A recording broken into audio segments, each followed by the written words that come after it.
कक्षा 9वीं विषय गणित प्रश्नावली 6.2। प्रश्नावली 6.2 में प्रश्न क्रमांक 1। प्रश्न क्रमांक 1 देखिए दिया हुआ है कि चित्र में देखिए दिया हुआ है कि x और y के मान ज्ञात कीजिए और फिर दर्शाइए कि ए बी समांतर सी डी है।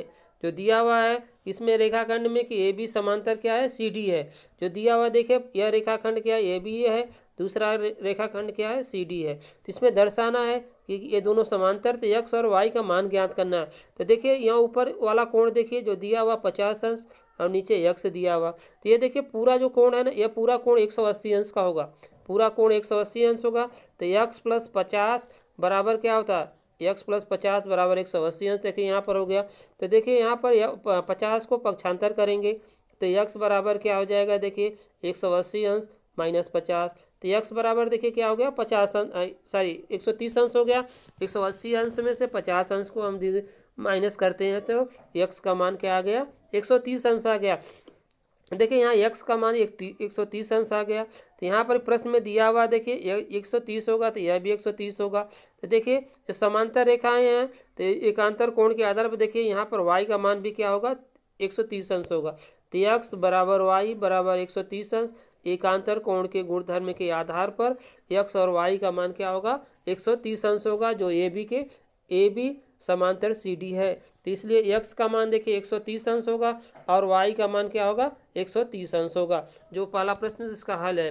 अब इसी प्रकार देखिए दूसरा प्रश्न दिया हुआ है चित्र में, यदि ए बी रेखाखंड ए बी समांतर क्या दिया हुआ है, सी डी दिया हुआ है।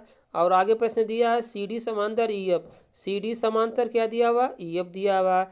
और y अनुपात z का मान 3:7 है तो x का मान ज्ञात कीजिए। तो इसमें x का मान देखिए पूछ रहा है, x का मान देखिए पूछ रहा है। इसमें दिया हुआ ए बी समांतर सी डी और सी डी समांतर क्या दिया हुआ, ई एफ दिया हुआ प्रश्न में है। तो देखिए इसमें ए बी समांतर सी डी, यह पहला बिंदु हो गया। दूसरा बिंदु देखिए दिया हुआ सी डी समांतर क्या है, ई एफ हो गया। ये प्रश्न में दिया हुआ है। तो इसमें आगे देखिए दिया हुआ इस समांतर दिया हुआ। तो देखिए इसको मान लिया 1 नंबर, इसको मान लिया 2 नंबर। तो 2 नंबर मानते हैं। देखिए तो ये देखिए ए बी समांतर क्या होगा, सी डी, और सी डी समांतर ई एफ प्रश्न में दिया हुआ। तो देखिए ए बी समांतर ई एफ भी होगा। ए बी समांतर क्या होगा, ई एफ होगा। देखिए जो पहले और दूसरे से निकाले हैं ना, इसको समीकरण नंबर 1 माने और इसको समीकरण नंबर 2 मानते हैं। तो समीकरण 1 और 2 से हम पाते हैं कि ए बी समांतर देखिए क्या हो गया, यहाँ पर ई एफ हो गया।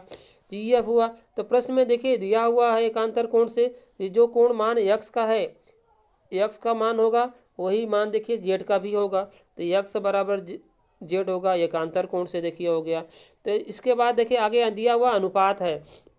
अनुपात जो प्रश्न में दिया है कि y अनुपात z बराबर दिया हुआ। देखिए जो y अनुपात और z का मान दिया हुआ है प्रश्न में ही देखिए यहाँ दिया हुआ है कि y अनुपात z बराबर 3:7 प्रश्न में दिया हुआ। देखिए जब इसमें दिया हुआ प्रश्न में तो इसको मान लेते हैं। देखिए y को मानते हैं, जो y वाला मान होगा इसको k मानते हैं। तो y बराबर देखिए 3k हो गया और z बराबर क्या हो गया, 7k हो गया। तो यह देखिए ए बी समांतर सी डी से है, ए बी समांतर सी डी से। तो ए बी समांतर सी डी से देखिए हो गया। इन दोनों x और y को जोड़ेंगे, x और y को जब जोड़ते हैं देखिए तो x और y को जोड़ेंगे ये दोनों कोणों को, तो दोनों कोणों को मान क्या होगा, 180 अंश होगा। जब दोनों कोणों को जोड़ते हैं तो 180 अंश हो गया। तो देखिए एक ही और अंतः कोण होने से योग में दोनों को जोड़ेंगे तो x और y का मान क्या आ गया, 180 अंश। तो जो z प्लस y का मान भी क्या आएगा, 180 अंश आएगा। तो देखिए यहाँ z की जगह क्या हो गया, 7k हो गया, 7k हो गया। और इसके बाद y की जगह क्या हो गया, 3k। 3k, तीन दोनों को देखिए जोड़ दिया। इन दोनों को जोड़ते हैं देखिए 7k और 3k, इन दोनों को जोड़ दिया देखिए क्या आता है, 10k आ गया। यहाँ पर आ गया 10k, 10k आ गया बराबर क्या हो गया, देखिए 180 अंश। तो k बराबर देखिए क्या हो गया, k बराबर पक्षांतर करेंगे तो क्या आएगा, 180 अंश बटे आ गया 10। 0 से 0 कट गया तो k का मान क्या आ गया, 18 अंश आ गया। तो k का मान 18 अंश आ गया। तो समीकरण 4 है, समीकरण 4 में क्या है, x बराबर z है। x बराबर देखिए z हो गया। तो यहाँ पर देखिए x बराबर z, तो x बराबर z का मान क्या है, 7k। 7k में देखिए x का मान यहाँ पर निकाले हैं, या सॉरी k का मान क्या है, 18 अंश।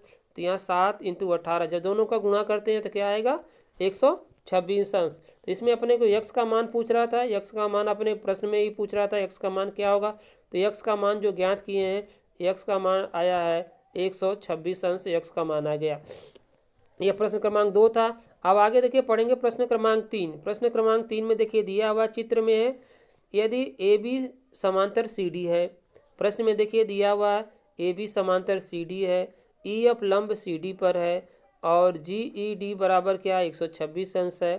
तो ए जी ई कोण ए जी ई का मान ज्ञात करना है, कोण जी ई एफ का मान ज्ञात करना है और कोण एफ जी ई का मान ज्ञात करना है। जो मान इसमें देखिए ज्ञात करना है, तो इसमें देखिए पहले इस प्रश्न में दिया हुआ है कि जो रेखाखंड यह ए बी है, रेखाखंड ए बी और रेखाखंड सी डी यह एक दूसरे क्या है, एक दूसरे के समांतर हैं। ए बी समांतर क्या दिया हुआ है, सी डी है, सी डी दिया हुआ है। तो ए बी समांतर सी डी प्रश्न में दिया हुआ है, जिसमें प्रश्न में और देखिए दिया हुआ है कि जो यह रेखाखंड है ई एफ है, रेखाखंड ई एफ जो है यह लंब किस पर देखिए दिया हुआ है, ये जो लंब देखिए यह रेखाखंड सी डी पर दिया हुआ है।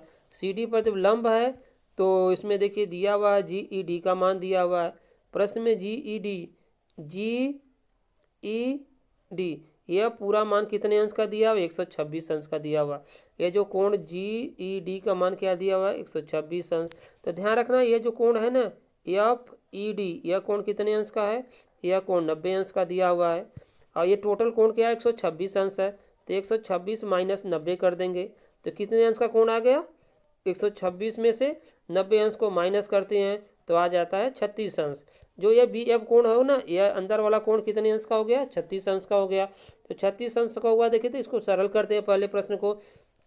देखिए सरल करने में पहले क्या है, ए बी समांतर सी डी हो गया, ए जी ई कोण ए जी ई यह कोण पूछ रहा है, देखिए ए जी ई यह कोण हो गया बराबर जी ई डी यह कोण। तो ये दोनों कोण देखिए दिया हुआ 126 अंश का ये भी होगा, 126 अंश का ये भी होगा।